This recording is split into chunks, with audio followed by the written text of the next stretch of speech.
የኢራን እስላማዊ አብዮታዊ ዘብ በይፋዊ ድረገጹ ላይ ባወጣው መግለጫ የእስራኤል ጠቅላይ ሚኒስትሩን ቤንያሚን ኔታንያሁን አድኖ ለመግደል ቃል ገብቷል። ኔታንያሁ ሕፃናትን የሚገድል ወንጀለኛ ነው ሲል የጠራ ሲሆን ይህ ወንጀለኛ በሕይወት ካለ በሙሉ ኃይላችን እሱን አድኖ የመግደል ጥረታችንን እንቀጥላለን ብለዋል። ይህ ማስፈራሪያ የመጣው በእስራኤልና በኢራን መካከል ያለው ጦርነት ተባብሶ በቀጠለበትና በኔታንያሁ ደህንነት ላይ የተለያዩ ወሬዎች በሚናፈሱበትም ወቅት ነው። የእስራኤሉ ጠቅላይ ሚኒስትር ቤንያሚን ኔታንያሁ ጽሕፈት ቤት በበኩሉ ኔታንያሁ በደህና ሁኔታ ላይ እንደሚገኝ በመግለጽ የሚናፈሱትን ወሬዎች ማስተባብሏል። ከሰሞኑ እንግዲህ የተለያዩ ጭምጭምታዎች እየወጡ ነው። ኔታንያሁ ሕይወታቸው አልፏል እየተባለ ነው። ይህ ግን እስካሁን የተጣራ ወሬ አይደለም። ሌላው መረጃም የአሜሪካው ፕሬዝዳንት ዶናልድ ትራምፕ ኢራን የሆርሙዝ ሰርጥ ለመዝጋት የምታደርገው ሙከራ ለመከላከል ደቡብ ኮሪያን ጨምሮ ሌሎች ጥቅማቸው የሚነካ ሀገራት የጦር መርከቦችን እንዲልኩ ጥሪ ማቅረባቸው አስገራሚ ሆኗል። ፕሬዝዳንቱ ትሩዝ በተባለ የማህበራዊ ሚዲያ ገጻቸው ላይ ባስተላለፉት መልእክት የዓለምን የነዳጅ አቅርቦት 1/5 ወይም ደግሞ 20 በመቶ የሚያስተላልፈው የወሳኝ የባህር መስመር ክፍትና አስተማማኝ ሆኖ እንዲቀጥል የጋራ ጥረት እንደሚያስፈልግ ነው የተናገሩት። ትራምፕ በመልእክታቸው ቻይና፣ ፈረንሳይ፣ ጃፓን፣ ደቡብ ኮሪያ፣ እንግሊዝና ሌሎች በዚህ ሰው ሰራሽ እገዳም ተጽዕኖ የሚያርፍባቸው ሀገራት የሆርሙዝ ሰርጥን ከእንግዲህ ስጋት እንዳይሆን ወደ አካባቢው መርከቦችን እንደሚልኩ ተስፋ አድርጋለሁ ብለዋል። አክለውም የአሜሪካ ጦር የኢራን ወታደራዊ አቅም 100% አውድሟል ሲሉም ተናግረዋል። ይሁን እንጂ ኢራን ምንም እንኳ በከፍተኛ ሁኔታ ብትሸነፍም አሁንም ድሮኖችን በመላክ የባህር ፈንጂዎችን በመጣል ወይንም አጭር ርቀት ሚሳይሎችን በመተኮስ ጥቃት ልትፈጽም እንደምትችል ትራምፕ አስጠንቅቀዋል። ትራምፕ አክለውም እስከዚያው ድረስ ግን አሜሪካም የኢራንን የባህር ዳርቻዎች በቦምብ ትደበድባለች፣ የኢራን ጀልባዎችንና መርከቦችንም ከባህሩ ላይ ጠራርጋ ታጠፋለች፣ በማንኛውም መንገድ የሆርሙዝን ሰርጥ በቅርቡ ክፍት፣ ደህንነቱ የተጠበቀና ነጻ እናድርገዋለን ሲሉ ነው የፎከሩት። ፕሬዚዳንቱ የኢራን ወታደራዊ አቅም ሙሉ በሙሉ መደምሰሱን ቢገልጹም ሀገሪቱ አሁንም በድሮንና በፈንጂ ስጋት መሆኗን ግን ከመናገር አልሸሸጉም። ሌላው መረጃ ዶናልድ ትራምፕ ኢራን መደራደር ብትፈልግም አሜሪካ ዝግጁ አይደለችም ማለታቸው አነጋጋሪ ሆኗል።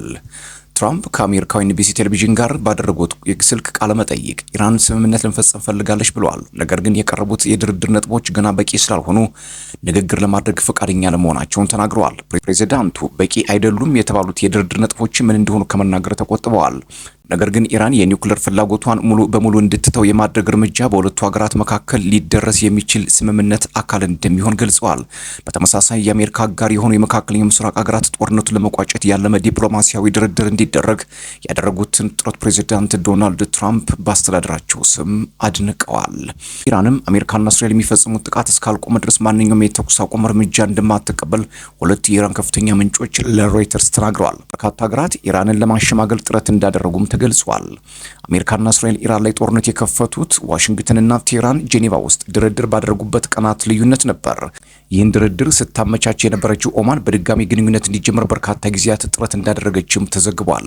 ሮይተርስ ሁለት ምንጮችን ጠቅሶ ያወጣው ዘገባ እንደሚያመላክተው ዋይት ሃውስ ለድርድር ፍላጎት እንደሌለው በግልጽ ይፋ አድርጓል። ይህንን ጥረት ያጣጣሉት ፕሬዚዳንት ትራምፕ ትኩረታቸው የቴህራንን ወታደራዊ አቅም ይበልጥ ማዳከም ላይ እንደሆነም ተነግሯል። በተጨማሪም ትራምፕ ከኤንቢሲ ጋር በነበራቸው ቃለ መጠይቅ የአዲሱ የኢራን ጠቅላይ መሪ ሞጅተባ ኻሜኒ በህይወት የመኖር ጉዳይ ላይ ጥያቄ አንስተዋል። በህይወት መኖሩን እንኳን አላውቅም፣ እስካሁን ማንም ሊያሳየው አልቻለም ብለዋል። በህይወት እንደሌለ እየሰማሁ ነው። በህይወት ካለም ለሀገሩ ብልህነት የተሞላበት ነገር ማድረግ አለበት፣ እርሱም እጅ መስጠት አለበት ብለዋል። ቀጥሎም ግን የጠቅላይ መሪው ሞት ወሬ ሲሉ ገልጸውታል። ሌላው መረጃም ኢራን በኢነርጂ ተቋማት ላይ የሚደርስባትን ጥቃት የአሜሪካ ኩባንያዎችን ኢላማ በማድረግ እንደምትመልስ ተናግራለች። የውጭ ጉዳይ ሚኒስትሩ አባስ አራግቺ የኢራን ተቋማት ኢላማ የሚደረጉ ከሆነ ኃይሎቻችን በቀጠናው ያሉ የአሜሪካ ኩባንያዎችን ወይንም አሜሪካ ድርሻም የያዘችባቸውን ኩባንያዎች የጥቃት ኢላማ እንደሚያደርጉን የተናገሩት የውጭ ጉዳይ ሚኒስትር ሰይድ አባስ አራግቺ ይህንን ያሉት አሜሪካም ለኢራን ወሳኝ በሆነውና የሀገሪቱ 90% ነዳጅ ይተላለፍበታል ተብሎ በሚታሰበው ካርግ ደሴት ላይ ጥቃት ከፈጸሙ በኋላ ነው። የኢራን ዜና ወኪል በወጣው ዘገባም አሜሪካም የአየር መከላከያዎችን፣ የባህር ኃይል ጦር ሰፈር፣ የአየር ማረፊያ መቆጣጠሪያ ህንፃ እንዲሁም የሄሊኮፕተር ማቆሚያ ስፍራ ላይ ጥቃት መፈጸሟን አስታውቋል። በነዳጅ መሰረተ ልማት ላይ የደረሰ ጉዳት አለመኖሩንም ዘገባው አመላክቷል። የውጭ ጉዳይ ሚኒስትሩ ከአሜሪካው መገናኛ ብዙሃን ኤምኤስ ናው ጋር ባደረጉት ቃለ መጠይቅ አሜሪካም ኢራን ውስጥ የሚገኙ የሲቪል ኢላማዎች ላይ ጥቃት እየፈጸመች ነው ሲሉ ከሰዋል። ሌላው መረጃ ሳውዲ አረቢያም ኢንተርሴፕት 10 Iranian drone as Middle East tensions escalates የሚል የሳና መረጃ ወጥቷል። Saudi Arabia's defense ministry said Sunday it had intercepted and destroyed 10 Iranian drone that entered the kingdom's airspace in recent hours እንግዲህ ዛሬ ጠዋት ላይ ከሪያድ የወጡ መረጃዎች እንደሚያሳዩት ከሆነ 10 ሚሳኤሎች ከኢራን ተተኩሰዋል። ይህንንም እንዳከሸፈ የሀገሪቱ መከላከያ ሚኒስቴር አስታውቋል። on Saturday evening Saudi Air Defense also destroyed 6 ballistic missiles launched towards አልካራጂ ገቨርነሬት እንግዲህ ስድስቶቹ ወደ አልካራጂ ግዛት ይሄዱ ነበሩ። ይህንም እንዳከሸፈ ነው የሚናገረው። የመካከለኛው ምስራቅ ቀጠና አሁንም ድረስ ውስብስብ እንደሆነ ቀጥሏል። ሌላው መረጃም ቲአርቲ ወርልድ ይዞት የወጣው ነው። ትራምፕ አድሚኒስትሬሽን threatens broadcasters could lose license over war on Iran coverage። የትራምፕ አስተዳደር እንግዲህ ጽንፈኛ ለሆኑ ወይም ደግሞ በኢራን ጦርነት ያልተገባ ዘገባ በሚሰጡ የመገናኛ ብዙሃን ላይ የፍቃድ መንጠቅ ሊያደርግ እንደሚችል ነው የተናገረው። ትራምፕ የአሜሪካ መገናኛ ብዙሃን የኢራንን ጦርነት በአግባቡ እየዘገቡት አይደለም ማለታቸውን ተከትሎ ነው እንግዲህ የኮሙኒኬሽን ኃላፊው የተናገሩት።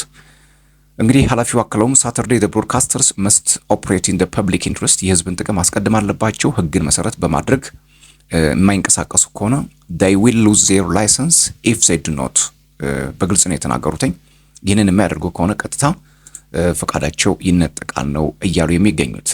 16ኛ ሳምንቱ ላይ የሚገኘው እንግዲህ የኢራን አሜሪካና እስራኤል ጦርነት በርካታ የሆኑ ውስብስብ ነገሮች እየተከሰቱበት ይገኛል። እንግዲህ አሁን ትራምፕ ለዩኬና ለሌሎች ሀገራት እርዳታ ልከዋል እንዲደርሱላቸው ማለት ነው። ከዚህ በፊት ብቻቸውን ነበር እንግዲህ ሲፎክሩ የነበረው።